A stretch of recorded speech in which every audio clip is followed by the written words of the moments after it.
le monde et bienvenue dans notre première. C'est une première, donc ça fait très longtemps. Donc pour une première, notre Zoom sur la parole. En tout cas, merci d'avoir pris le temps d'être là. Je suis vraiment excité. Excité d'une part parce que je suis le premier à lancer, et puis deuxièmement, c'est quelque chose de tout nouveau pour cette nouvelle saison dans l'Église. Et je crois que avec toute l'équipe pastorale, nous croyons vraiment que cela va être une bénédiction pour chacun d'entre nous. Parce que souvent, des fois, nous avons des messages, mais l'avantage ici sur ce Zoom, sur la parole, c'est que on va prendre aussi un peu de temps pour pouvoir échanger, discuter, si éventuellement vous avez des questions, si vous en avez. D'accord. Et puis, comme je dis souvent, il n'y a pas de questions bêtes. Et puis, on ira vraiment donc prendre son temps, sans précipitation. Premièrement, j'espère que vous allez passer une bonne journée. Si c'est pas le cas, je prie que ce temps-là va être un temps de rafraîchissement, de renouvellement pour chacun d'entre nous. Et sans plus tarder, donc, nous allons donc nous jeter. Donc, j'espère que vous avez vos bibles, stylos et vos blocs-notes. Bon, j'ai un post-it, mais normalement, vous devrez avoir vos blocs-notes, d'accord? Donc, ce soir, nous allons commencer tout simplement, comme je pense que ça vous surprendra pas. J'avais juste à cœur de continuer à parler sur la prière. La prière, c'est un sujet très vaste. Il y a tellement de choses. Donc, je vais commencer déjà avec les quelques versets que j'avais déjà partagés au préalable. Et puis, on va pouvoir continuer, d'accord? Donc, je vous inviterai à ouvrir notre Bible de 1 Thessaloniciens, le chapitre 5, le verset 17, d'accord? Je vous donne les références peut-être, et puis on lira successivement, si ça peut vous aider. Luc, le chapitre 18, le verset 1. Luc, le chapitre 18, le verset 1. Ensuite, Matthieu, le chapitre 6, le verset 6.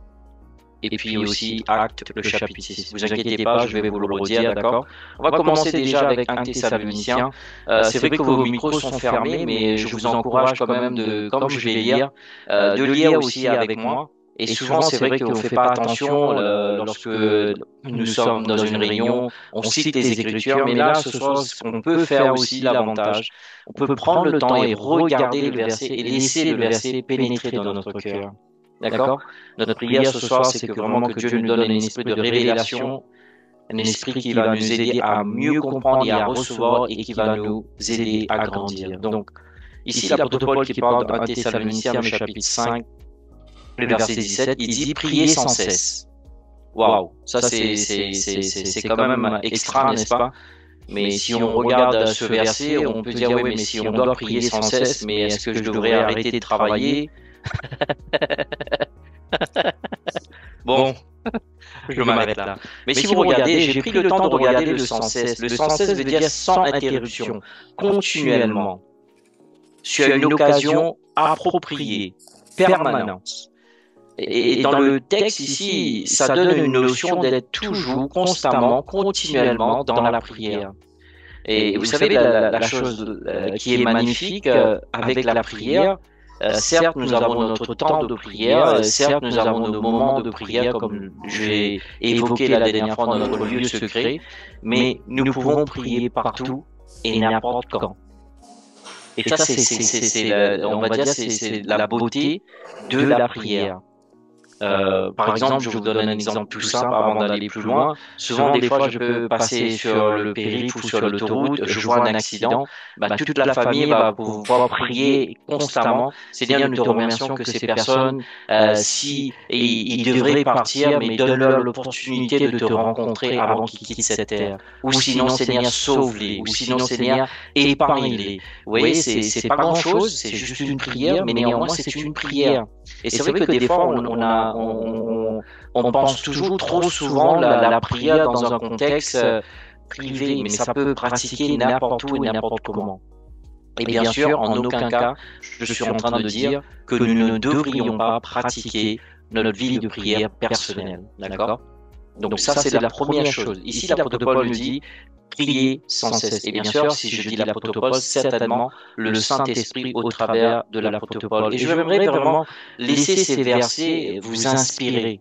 Et ma prière ce soir, c'est pas que ces versets vous condamnent, mais ma prière ce soir, c'est que ces versets vous inspirent. Si vous avez déjà une vie de prière, mais ça va élargir, ça va quintupler votre vie de prière. Si vous étiez en train de commencer et que de temps en temps il y a des blocages, ça a pris de la rouille, mais je prie qu'au travers de cette lecture, de ces études, de cette étude, pardon, ce soir, que ça va vraiment vous donner une inspiration et vraiment un flot dans votre vie de prière. Parce que c'est quelque chose que vous et moi nous sommes appelés à faire. Comme on dit souvent, c'est que pour vivre, nous devrions respirer. Ben, pour moi, la respiration, c'est un peu pareil pour notre vie de prière, en fait, pour notre vie spirituelle. Quand on doit respirer pour vivre, ainsi le croyant ou la croyante devrait prier pour pouvoir vivre sa vie spirituelle. Encore une fois, il n'y a pas que la prière, puisque ce soir, j'aborde le thème de la prière, comprenez bien, il n'y a pas que la prière, puisque ce soir, j'aborde le thème de la prière, à ce moment-là, on va focaliser que sur la prière. Ok. On a vu ce que Paul dit. On va voir ce que Jésus dit dans Luc, le chapitre 18. D'accord? Je ne vais pas aller vite, vous inquiétez pas. D'accord? Luc, le chapitre 18, le verset 1. Luc, le chapitre 18, le verset 1.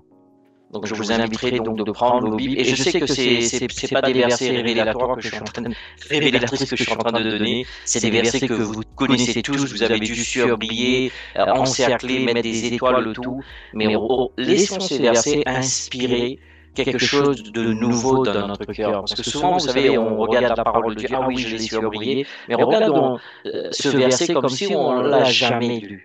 Ici, dans Luc, le chapitre 18, le verset 1, il dit, il leur dit aussi une parabole pour montrer qu'ils devaient toujours prier. L'apôtre Paul dit prier sans cesse. Et ici, Jésus nous dit toujours prier. Et il ne s'arrête pas là, il dit ne pas se lasser. C'est impressionnant comme Jésus rajoute ce petit plus dans le fait de toujours prier. Il dit ne pas se lasser. Est-ce que ça sous-entend que vous et moi, des fois, on peut se lasser de notre vie de prière? Un grand oui. C'est pour cela que Jésus nous met en garde pour que cela ne nous arrive pas, c'est-à-dire que nous devrions nous protéger. Donc Paul dit sans cesse, Jésus dit toujours prier. Et ensuite, Matthieu le chapitre 6, notez-les, et franchement, avant d'être avec vous ce soir, j'étais en train de relire ces versets. Rien que de les lire, ça me faisait du bien en fait. Matthieu le chapitre 6, le verset 6. Matthieu le chapitre 6, le verset 6. Il dit, mais toi.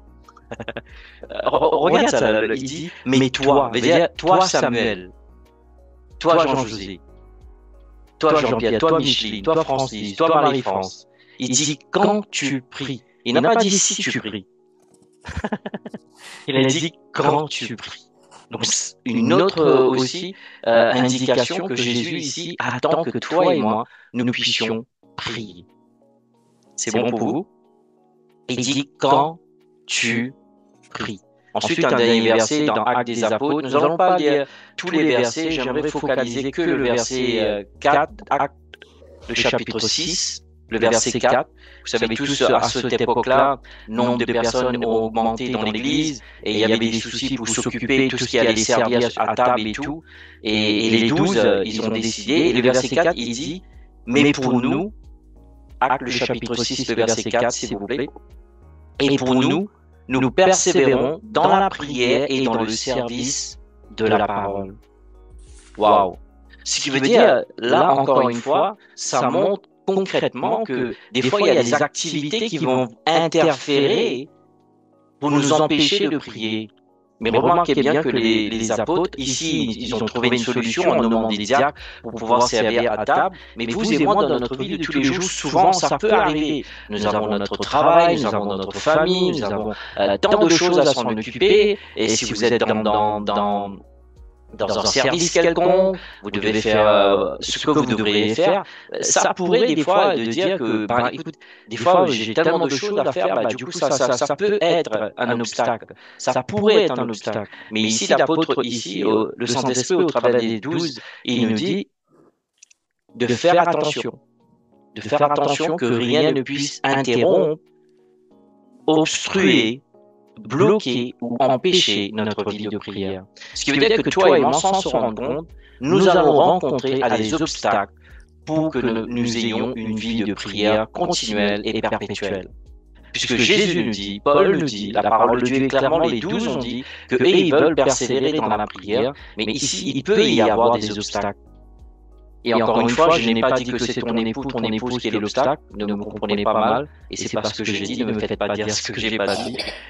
Mais ce que je dis, c'est que souvent, toi et moi, nous pouvons rencontrer des obstacles. C'est à nous d'apprendre à nous organiser. C'est à nous de nous apprendre comment orchestrer notre journée pour que nous puissions faire en sorte de ne pas perdre ce flot de la prière. D'accord ? Et j'aimerais vraiment vous encourager, quand je dis cela, c'est pas pour mettre de la condamnation, mais vraiment pour vous inspirer à avoir une vie de prière. Et je vais vraiment avant d'aller plus loin, j'étais vraiment inspiré de vous parler de pas mal de choses. Depuis mes études de la parole de Dieu sur le sujet de la prière, j'ai découvert 5 aspects de notre vie de prière. 5 aspects. Je vais vous le partager rapidement. Je ne vais pas aller dans les détails, d'accord? Je vais juste vous le partager. 5 aspects de notre vie de prière. 5 aspects de notre vie de prière. En tout cas, bienvenue à toutes et à tous ceux qui nous rejoignent en cours de route, ceux qui vont nous regarder. Donc, prenez vos Bibles, bloc-notes. Donc, 5 aspects de notre vie de prière. Premièrement, nous avons la communion. Pour moi, en fait, la communion, c'est la base qui structure notre vie de prière. Si on ne comprend pas ça, que premier aspect de notre vie de prière est la communion. Qu'est-ce que la communion? Je parle de la communion avec Dieu. Et souvent, en fait, on veut avoir une vie de prière. On veut faire certaines choses dans la prière. Et encore une fois, il y a plusieurs aspects. Mais l'aspect numéro 1, dis-le à haute voix, la communion. Dis-toi bien, merci en tout cas, dis-toi bien que la communion, c'est ce qui va intensifier, c'est ce qui va maximiser, c'est ce qui va vraiment mettre de l'huile, comme s'il dirait, pour que ta vie de prière puisse glisser. Parce que la base du fondement de la prière, c'est la communion avec Dieu.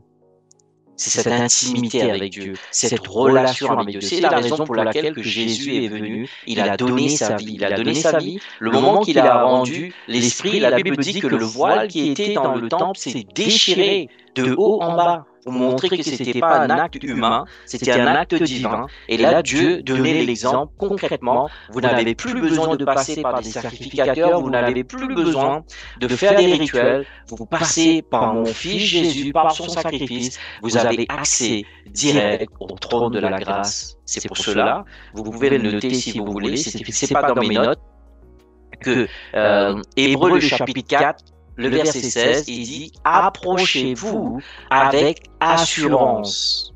Qu'est-ce qui nous donne cette assurance? C'est pas notre spiritualité qui nous donne cette assurance. C'est l'œuvre de la croix que Jésus a accomplie, qui a enlevé cette séparation entre l'homme et Dieu. Nous pouvons accéder au travers du sang de l'Alliance qui nous qualifie pour accéder à notre Dieu. Et ça, pour nous, si on ne comprend pas ça, on va toujours lutter dans notre vie de prière. Seul le sang de Jésus nous qualifie, qui nous donne accès au trône de la grâce. Et en plus, il dit, une fois que tu accèdes au trône de la grâce, afin que tu obtiens la miséricorde. Oh mon Dieu, est-ce que quelqu'un est comme moi ce soir de dire que j'ai besoin de la miséricorde de Dieu quotidiennement? Je pense que je ne suis pas la seule personne. J'en ai besoin. Alors comment nous procurer de cette miséricorde quotidienne? Mais en allant vers Dieu, devant son trône, dans notre communion, dans la prière. Ok, donc ça c'est très important et souvent on bypass, comme dirait, on essaie de passer outre. Si on n'a pas une communion solide, notre vie de prière risque de ne pas être solide.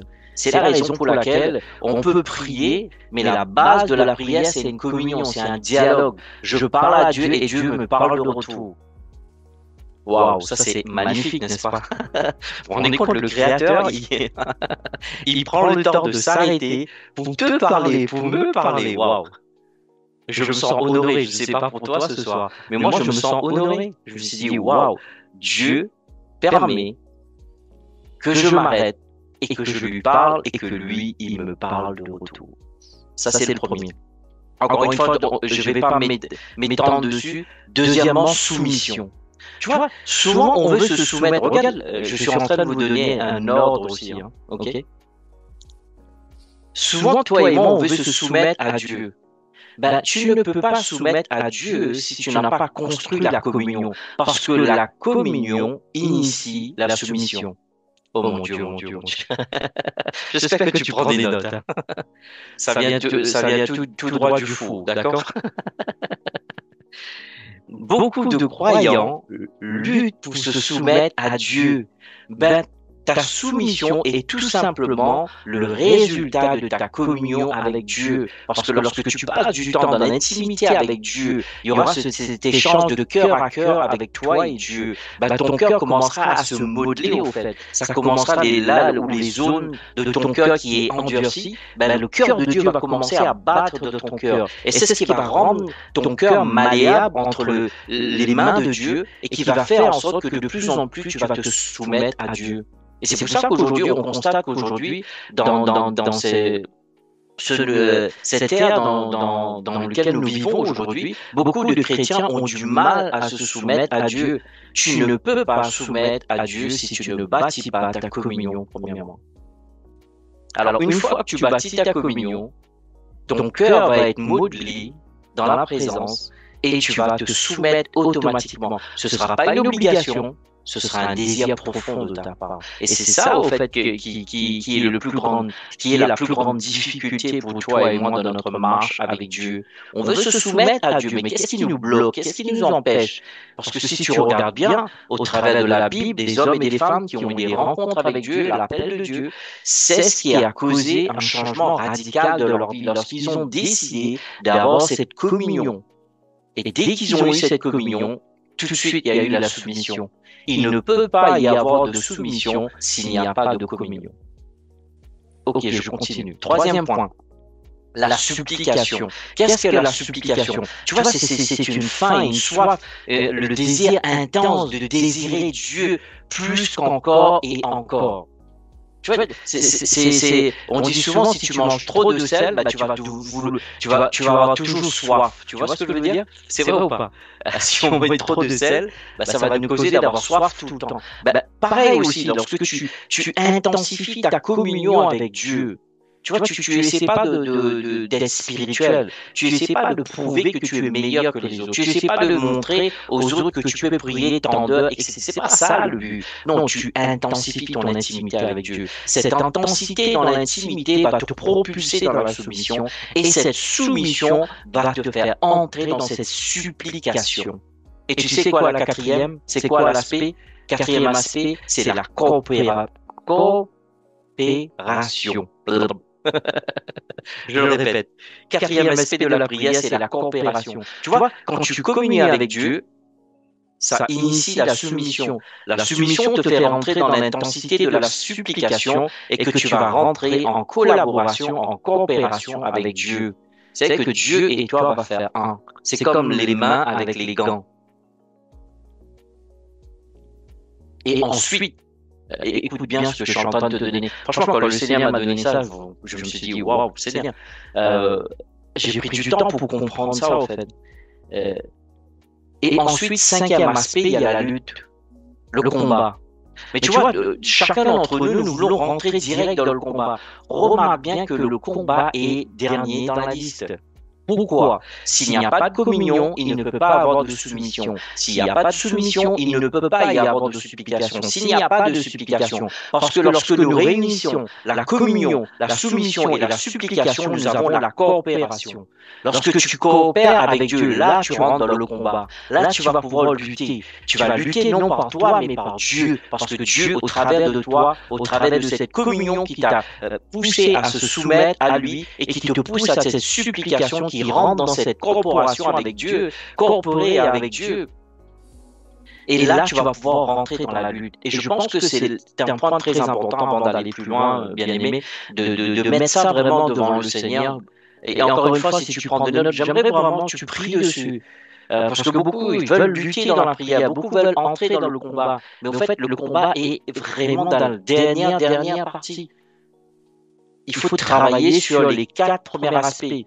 La communion, la soumission, la supplication et la coopération.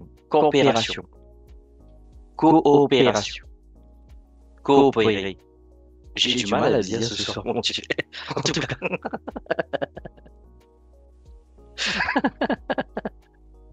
Et ensuite, tu rentres dans la lutte. Et tu vois pourquoi des fois, souvent, dans certains d'entre nous, nous luttons dans notre vie de prière, nous voulons combattre, tu vois, tu veux, oui, dans le nom. Non, frère, sœur, avant de vouloir lutter, chill, commence à communier avec Dieu. Parce que tu rentres dans cette communion avec Dieu. Je veux qu'une chose, je le désire, lui. Je veux qu'une chose. Et pour moi, la clé, les 3 facteurs essentiels pour la prière, le premier, vous êtes prêts? Le premier, c'est le désir. Le deuxième, c'est la foi. Troisième, c'est le vouloir et la volonté. Je vais le répéter, ne vous inquiétez pas. Les 3 facteurs essentiels pour la prière, le désir, la foi, le vouloir et la volonté. Et c'est ça, en fait, Dieu donne le désir, n'est-ce pas? C'est pour ça que je dis, Seigneur, aide-moi à avoir faim, soif de toi. Allons dans le psaume 63. Et pour moi, si vous voulez une clé maîtresse pour votre vie de prière, ça se trouve dans le psaume 63 et Ésaïe 26. Notez-le. Psaume 63 et Ésaïe 26. Psaume 63 et Ésaïe 26. Et je sais que vous connaissez ce verset par cœur. Regardez encore une fois ce verset. Le verset 1 du psaume 63. Et ensuite, cherchez entre-temps pour ceux qui ont des Bibles, Ésaïe 26, on va y aller après. Il dit, ô Dieu, tu es mon Dieu. Je te cherche. Je te cherche. Remarquez bien, il n'a pas dit il va lutter, il va combattre. Il a dit une chose. Je te cherche, toi. Souvent, je ne sais pas pour vous, quand vous, ceux et celles qui ont eu des enfants, votre enfant vous dit je veux toi. Il n'y a pas d'autre explication. Je veux toi. Mais en fait, ça exprime vraiment le désir intense d'un enfant qui nous veut, nous, en fait. Oui, et notre enfant, il ne veut pas qu'on leur donne des cadeaux, tout ça, c'est bien. Mais ce qu'ils veulent aussi, c'est nous.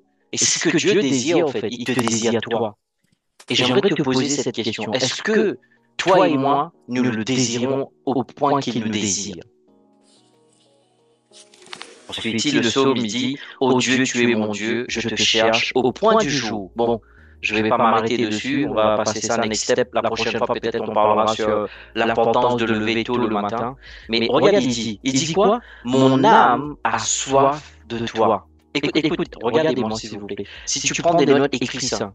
Il dit, mon âme a soif de toi. Il n'est pas en train de prier et regarder ses mails en même temps. Il n'est pas en train de prier et regarder Instagram en même temps. Il n'est pas en train de prier et écouter les infos en même temps. Il dit, mon âme a soif de toi. Son focus est où? Est sur Dieu. Ça, c'est la clé. La faim et la soif pour Dieu. Mon âme a soif de toi. Il dit, ma chair languit après toi dans une terre aride et altérée et sans eau. Tu vois, je ne sais pas pour vous, je sais que bon, maintenant j'arrose plus, j'ai plus de jardin, mais quand j'étais à l'île Maurice, mon papa, comme je vous le dis, hein, j'aimais pas faire du jardinage parce que j'aimais le foot. Donc c'était à chaque fois, bon, je vais pas m'attarder dessus, en tout cas. Mais je me rappelle que des fois, que la terre elle était tellement sèche des fois, lorsque tu mets l'eau, mais l'eau, la terre elle boit, elle boit, elle boit, elle boit, elle boit, elle boit, elle boit. C'est vrai ou pas? Et c'est pareil, au fait, c'est cette faim, cette soif intense. Et c'est ça, en fait, tous les jours que toi et moi, ce que nous devrions faire. Seigneur, s'il te plaît, donne-moi la faim et la soif pour ta présence, pour toi. Tu Tu vois, c'est pas juste comme souvent on le dit, c'est pas ce que je parle ici. Je suis pas en train de parler d'aller chercher des frissons ou d'aller chercher des poils qui se dressent sur ton cou. Mais ce que je te parle, c'est de chercher la présence de Dieu. Laisse-moi te dire quelque chose que j'ai découvert. Quelqu'un qui marche avec la présence de Dieu, il y a une différence. Est-ce que tu le sais, ça? Tu le sais exactement quand quelqu'un qui sait marcher avec la présence et quelqu'un qui ne marche pas avec la présence. Mais qu'est-ce qui nous donne cette clé maîtresse au fait? Cette clé maîtresse, c'est cette intensité dans la prière. Ok? Il est 30, je regardais un autre verset, peut-être vous avez des questions avant qu'on continue. Franchement, je suis tellement content de vraiment prendre le temps d'expliquer et vraiment, ce soir ma prière pour chacun d'entre nous qui sommes là et même ceux qui vont regarder en différé, que vraiment que ce soir Dieu va créer une faim, une soif en nous de désirer plus qu'autre chose. C'est ça, au fait. C'est ça la clé, c'est ça qui va nous donner l'intensité, au fait. C'est ce qui va nous donner l'intensité dans notre lutte. Bien aimé, je vous le dis, la vie ne nous fait pas de cadeaux aujourd'hui. On a des luttes, on a des combats. Ceux, surtout nous qui vivons en Europe, ceux qui vivent en France, vous savez très très bien, la lutte, le combat nous frappe à la porte. Et si nous ne sommes pas prêts, alors, une des mois, je ne suis pas en train de dire que c'est la seule raison ou le seul moyen de nous préparer, mais un des moyens de nous préparer. Peut-être tu vas me dire, oui, mais Samuel, qu'est-ce qui te donne le droit de dire ça, que tu devrais avoir une vie de prière? Je veux juste te dire ceci. Jésus, lui, il a trouvé à chaque fois de se mettre de côté pour aller prier. Tu te rappelles de ça? Encore une fois, souvent il se levait, il priait toute la nuit. Et tu sais ce qui m'a surpris? Au fait, les gens sont venus pour lui tuer, pour le pousser sur le bord de la falaise, et lui, il passe au milieu de ces gens-là, il s'en va. Est-ce que ça t'a pas choqué, toi? Non, ça t'a pas choqué de lire ce genre de verset? Les gens viennent pour te tuer, et toi, tu passes devant eux et tu t'en vas. Tu penses, qu'est-ce qui rendait Jésus intouchable? Ne dis pas qu'il était fils de Dieu. La Bible dit qu'il a laissé la gloire du fils de Dieu. Il agissait en tant qu'un homme comme toi et moi. Qu'est-ce qui lui rendait? La Bible dit qu'il avait une telle communion avec Dieu, au fait, le temps qu'il passait dans la présence de Dieu. Il avait une vie de prière. Et c'est pour cela que c'est hyper important.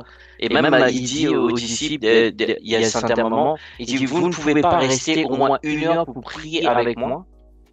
Le minimum syndical d'une vie de prière pour Jésus, c'est 1 heure. Notez-le, c'est cadeau. Je répète, minimum syndical de Jésus pour prier, c'est 1 heure. C'est pas moi qui le dis, d'accord? En tout cas. Donc, ce sont des clés, au fait, ce sont des choses que nous devons extraire de la vie de notre Seigneur et de notre Sauveur et comprendre que c'est important, encore plus 2025 dans l'ère que nous vivons, chaque croyant et chaque croyante. Je ne dis pas devrait, pour moi, c'est vraiment l'urgence d'avoir cette vie de prière qui va nous aider à avancer et progresser. Tu sais, des fois, tu fais face à la vie, mais lorsque tu apprends à construire cette communion avec Dieu, et tu vas voir que des fois, tu vas passer au travers des choses sans même que tu sois sous l'effet de certaines attaques. Pourquoi? Tout simplement parce que tu as appris à construire cette vie de prière. Waouh! Je vous ai dit que je ne vais pas vous garder trop longtemps. Il est 34. Allons dans Ésaïe. Je vous ai dit Ésaïe 26. Ésaïe 26. Let's go. Tout ce que je suis en train de vous partager, ce sont des versets que j'ai découverts lorsque j'ai commencé à marcher avec le Seigneur. Si vous regardez le Ésaïe 26 à partir du verset 8, si vous voulez bien, s'il vous plaît. Il dit, oui, dans le chemin de tes jugements, ô Éternel, nous t'avons attendu. Le désir de notre âme est après ton nom et après ton souvenir. Et encore une fois, le verset 9, il dit, mon âme te désire de nuit.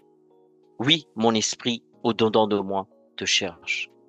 En mettant le psaume et Ésaïe 26, il dit, Mon corps languit, mon âme a soif et mon esprit te cherche. Je répète, en mettant ces deux versets ensemble, Psaume 63, Ésaïe le chapitre 26, le verset 7 et 8, nous pouvons conclure. Ici, nous voyons l'être entier de l'homme, l'esprit, l'âme et le corps. Psaume dit, mon corps languit, mon âme a soif. Et ici, Ésaïe dit, mon esprit te cherche. Tu vois, c'est pas juste quelque chose qui est en... Tu vois, tout ton être est impliqué. Si tu ne désires pas, si tu t'impliques pas en entier, tu ne pourras pas rentrer dans cette intensité. Remarquez bien, tout l'être est impliqué. Le corps, l'âme et l'esprit.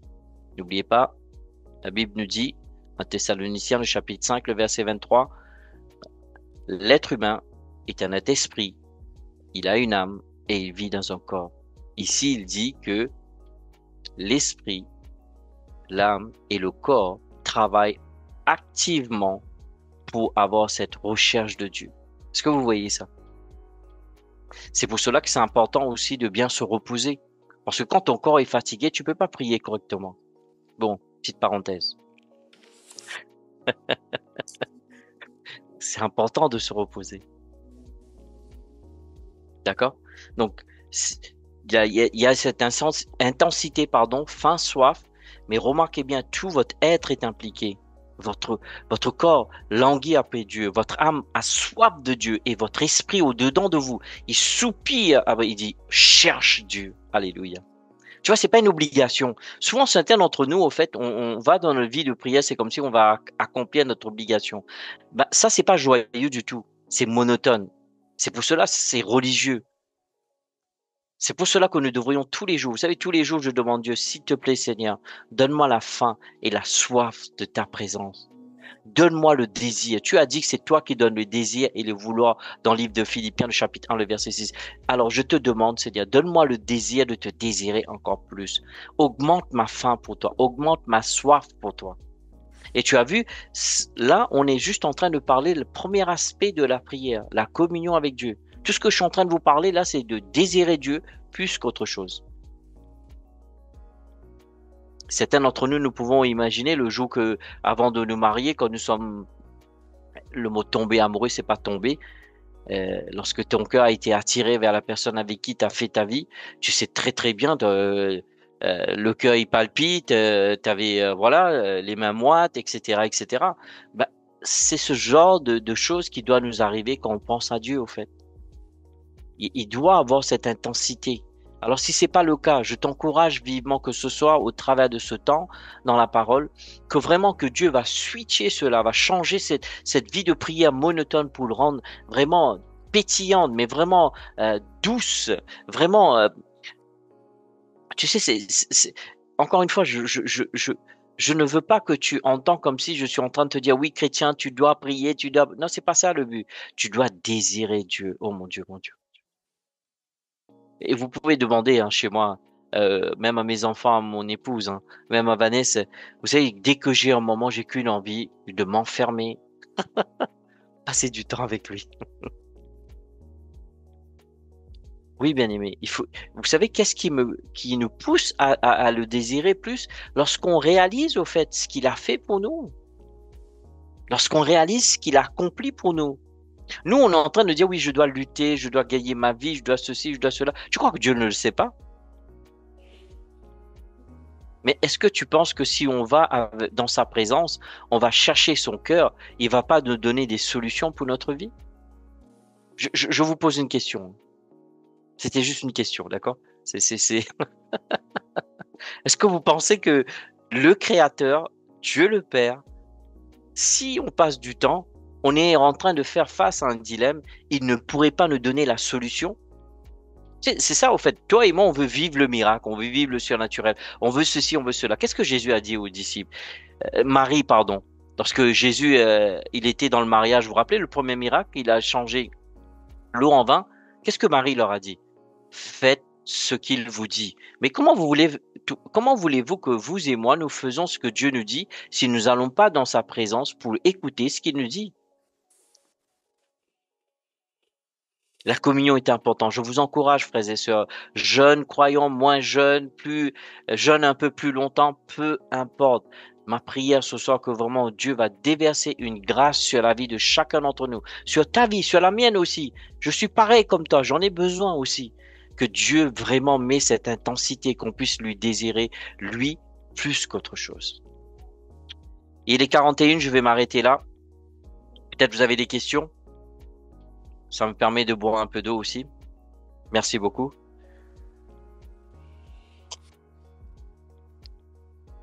N'hésitez surtout pas si vous avez des questions. C'est pour ça qu'on a décidé de faire ce Zoom, que vous soyez libre, que vous puissiez poser vos questions librement. En tout cas.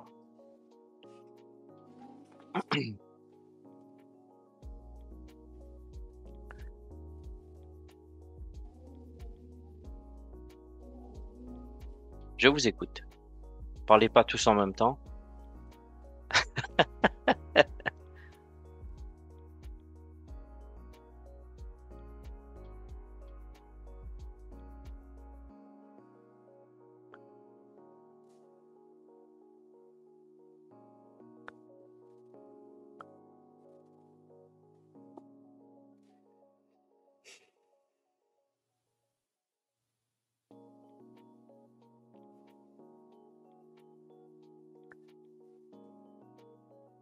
Donc, le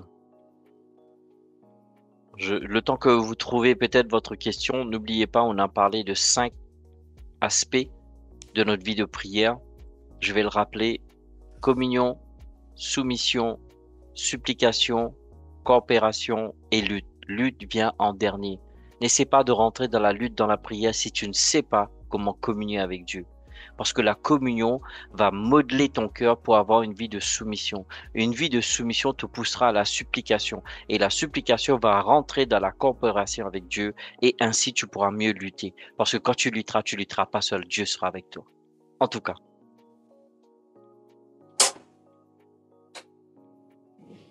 Autre chose, si vous n'avez pas de questions, n'oubliez pas, vous pouvez lever le main ou sinon ouvrir votre micro directement. 3 facteurs essentiels pour la prière: le désir, la foi, le vouloir et la volonté. Je répète. Oui. Je voulais demander les promesses de Dieu qui sont dans la Bible. Oui. Quand, par exemple, on le proclame sur nous, sur nos enfants. Oui. Est-ce que c'est une prière ou Tu sais, Micheline, tu touches un bon point et c'était un peu mon étude. J'ai travaillé toute une étude sur les différentes sortes de prières. Oui. Et la Bible nous parle de différentes sortes de prières. Et je suis arrivé à cette conclusion parce que c'est pas moi qui le dis, c'est la Bible le dit. La prière de la foi, on peut faire seulement pour nous personnellement.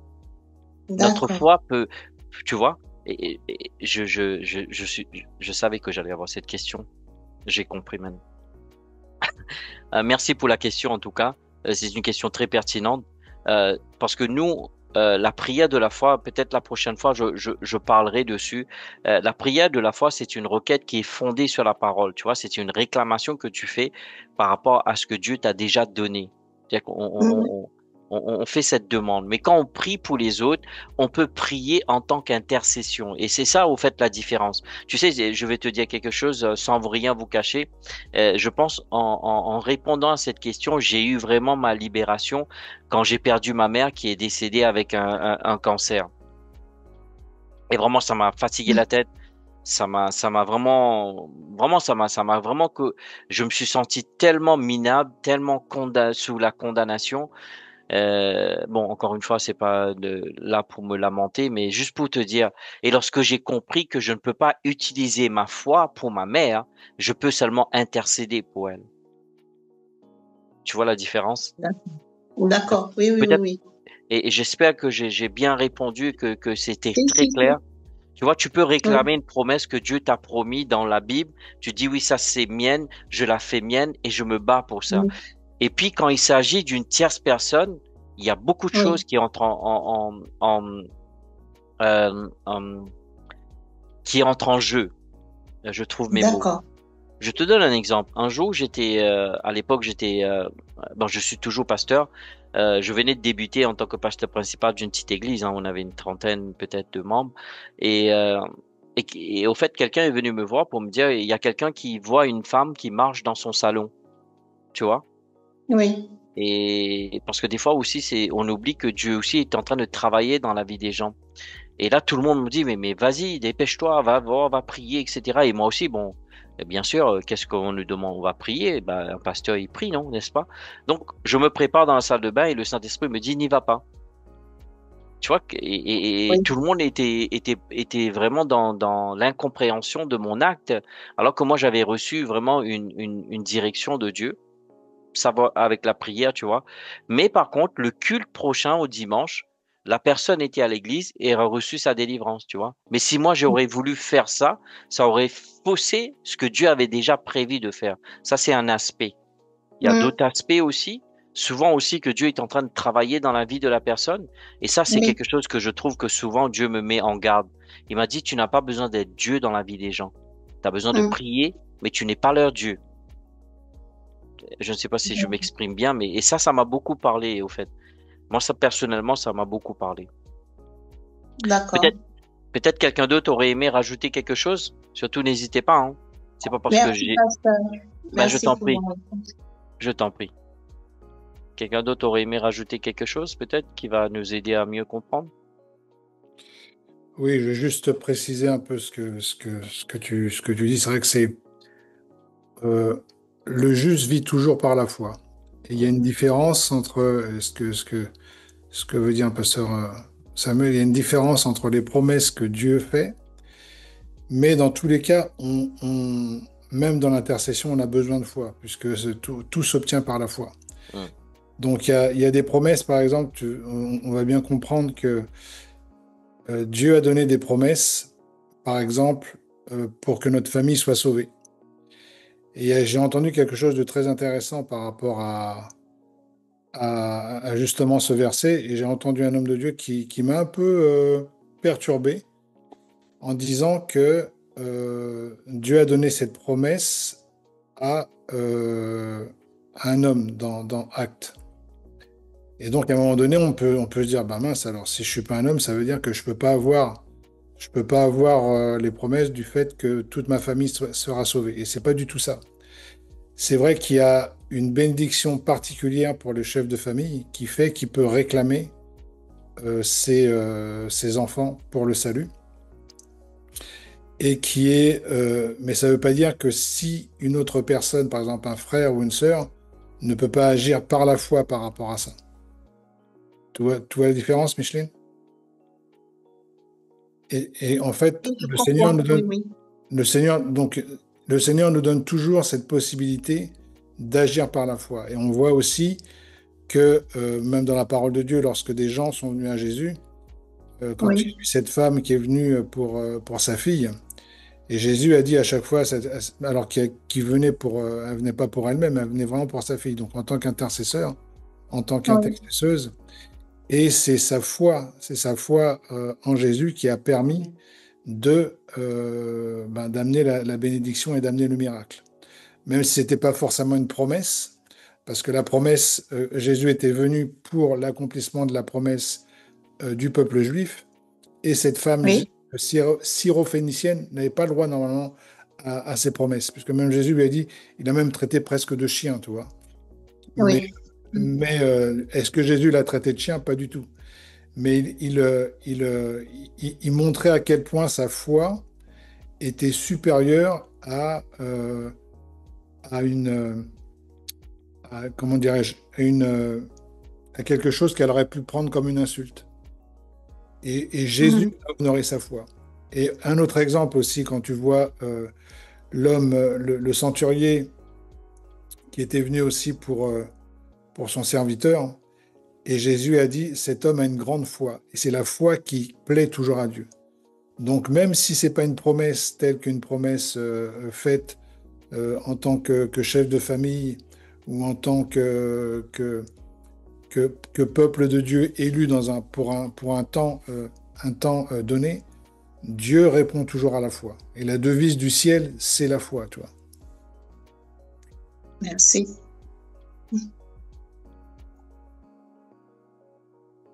C'est good, merci Pasteur Jean-Pierre. J'en prie. Et c'est vrai que c'est waouh, c'est. Mais en tout cas, vous inquiétez pas, on aura l'occasion de développer encore d'autres aspects. Comme je dis, c'est un sujet très vaste et c'est pour cela que c'est très important. Et souvent, vous allez voir que moi personnellement, que j'ai vécu, souvent des fois, je reçois des versets avant même c'était dans mes débuts, hein, ne me comprenez pas mal, avant même que je le lisais dans la parole. C'est après qu'on le découvrait. Je pense que certains d'entre vous ont dû le vivre aussi, ce genre de choses. C'est pour ça que je vous encourage vivement, je dirais une forte encore, je sais pas comment le mettre, sans pour que ce soit une obligation. Travaillez sur votre communion avec Dieu, parce que quand vous avez une communion avec Dieu, bien aimé, vous allez entendre la voix de Dieu. Et la voix de Dieu va vous donner la direction pour n'importe quel type de situation. Je vous dis, c'est la clé au fait. Moi, souvent, dans certaines situations que Vanessa et moi, on a vécu avec nos familles, des fois, on avait des directions claires et précises, mais des fois, on n'avait pas de direction. Vous voyez? Comme disait Pasteur Jean-Pierre, la direction, ça peut être aussi non seulement la parole écrite, mais la direction du Saint-Esprit aussi peut être une direction qui va générer la foi dans le cœur. D'accord? Et puis, il y a autre chose. Il y a aussi souvent dans notre vie, on a l'opération des dons de l'esprit. Où nous avons la foi, le don de la foi qui opère. Et là, c'est au-delà de nous-mêmes. Et là, il agit. Vous voyez. Mais comme dit Pasteur Jean-Pierre, il faut qu'on reste attaché à ses promesses et qu'on continue à persister, à ne pas relâcher. Et c'est ce qui va faire des changements. Ce sont nos prières, notre conviction, notre foi en Dieu et notre persévérance. Mais je vous encourage vivement, vraiment, de vouloir rentrer dans les luttes, rentrer dans cette communion avec Dieu. Et j'ai découvert que le plus que je passe cette communion avec Dieu, le plus mon cœur s'adoucit. En fait, il y a un travail que je ne peux pas expliquer avec des mots qui se fait dans la présence de Dieu.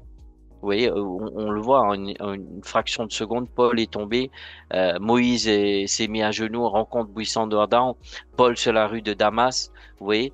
Mais vraiment, si vous et moi, nous voulons intensifier dans la lutte, dans le combat, dans la prière, nous devons intensifier la communion.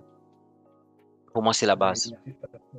Moi aussi, je voulais rajouter un petit peu par rapport, c'est vrai qu'au combat spirituel, c'est vrai, des fois, nous, on ne savait pas que des fois, il y a des dangers dans la prière, des dangers qu'on va vraiment attaquer.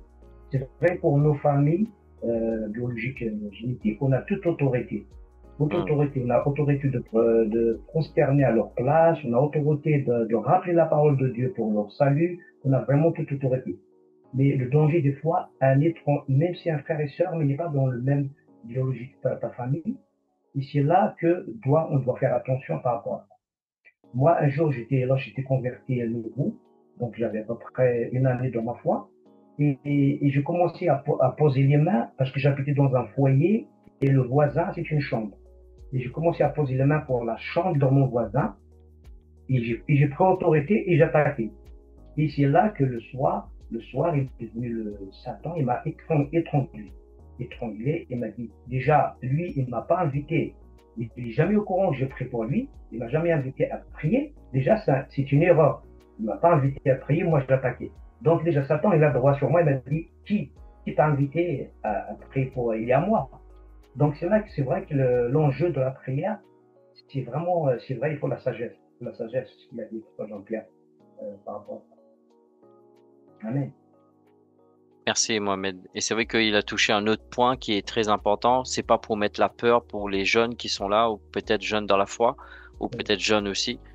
Mais tout ça, ça vient. Vous avez vu, c'est pour ça que je vous ai dit, pour moi, les 5 aspects, c'est dans cet ordre-là.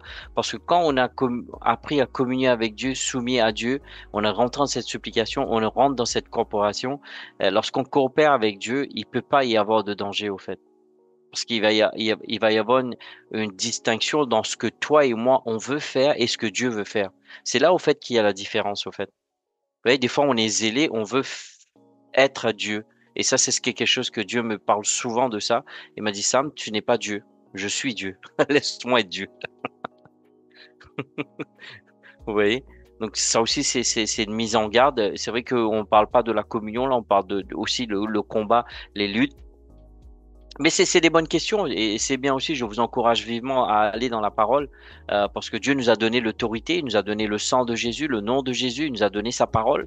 On peut lutter et combattre, mais il y a aussi des juridictions sur lesquelles nous devrions apprendre à respecter. Comme vous voyez, je peux aller prêcher dans une autre église, par exemple dans l'église de pasteur David Rouxel, mais ma juridiction parce qu'il m'a autorisé en tant qu'invité. Mais j'ai pas la juridiction pastorale. Est-ce que vous voyez la différence?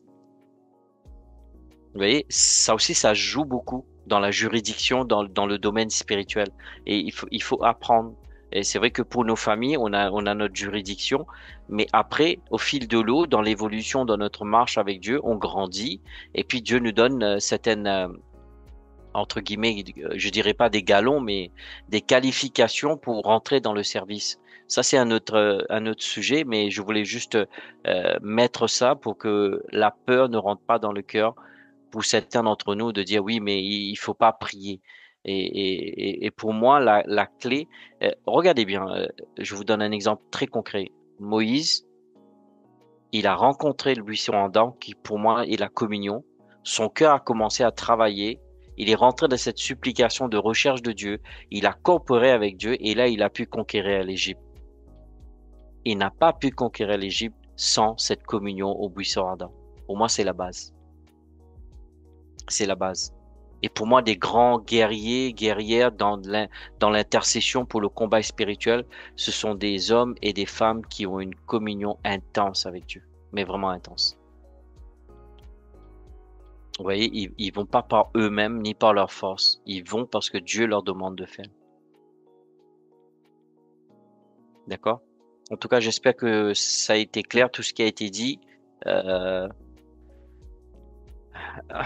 Ça vous a aidé, mais vraiment, je prie vraiment que Dieu inspire chacun d'entre nous, vous et moi, que nous puissions avoir vraiment faim et soif pour bâtir cette vie de prière. Si votre vie de prière est monotone, ne laissez pas le diable vous mentir.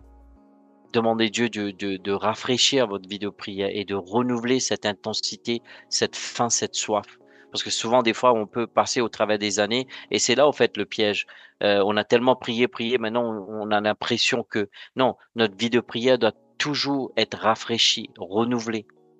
C'est comme l'eau limpide, comme ça doit être renouvelé. Donc, c'est à nous de chercher Dieu et demander Dieu. Et moi, j'ai pas honte de vous dire. Des fois, je dis à Dieu, Seigneur, j'ai vraiment pas envie de prier. S'il te plaît, aide-moi, donne-moi le désir de prier. Vous voyez? Et je pense que ça, Dieu honore ça lorsqu'on est franc. C'est comme si Dieu ne sait pas ce qu'il y a dans notre cœur. Il le sait déjà. Donc, vraiment, je prie que vraiment ça nous encourage chacun d'entre nous à garder plusieurs choses. Mais l'évolution, c'est dans ces 5 aspects de la prière. Il nous reste 1 minute. En tout cas, vraiment, merci pour les questions. Merci pour les partages. Merci pour votre présence. Merci en tout cas pour votre temps. Je prie vraiment que Dieu puisse multiplier cet investissement que vous avez fait et nous prions vraiment que ce temps, ce zoom de la parole va ramener dans une autre dimension dans la parole pour chacun d'entre nous. Nous devrions devenir des maîtres de la parole, mes frères et sœurs. Je vous encourage vivement. C'est l'une des raisons pour laquelle nous avons mis ce Zoom en place à l'église pour que vous et moi, nous puissions devenir des maîtres de la parole. Maîtrisons la parole de Dieu. Et c'est le but, au fait, qu'on maîtrise la parole de Dieu. On est des hommes d'esprit et des femmes d'esprit, mais on est des hommes et des femmes de la parole. Restons accrochés à la parole, attachons-nous à la parole et vraiment, mangeons la parole. Vraiment. Parce que c'est ce qui va nous donner le fondement de notre vie. Tout est fondé dessus. Donc tout ce que nous faisons, c'est pour ça tout ce que je vous ai montré, ce que je vous ai dit, c'est fondé dans des écritures. C'est pas juste des dires, c'est pas juste ce que je ressens. En tout cas, il est 21h, je vous remercie pour votre temps. Je vous dis bonne soirée, que Dieu vous bénisse et nous vous disons au mois prochain pour notre prochain Zoom de la parole. Ciao, ciao, bye bye et à très bientôt. Bye bye. Merci encore. Bye bye. Au revoir. Merci. Merci. Merci à vous. Merci beaucoup.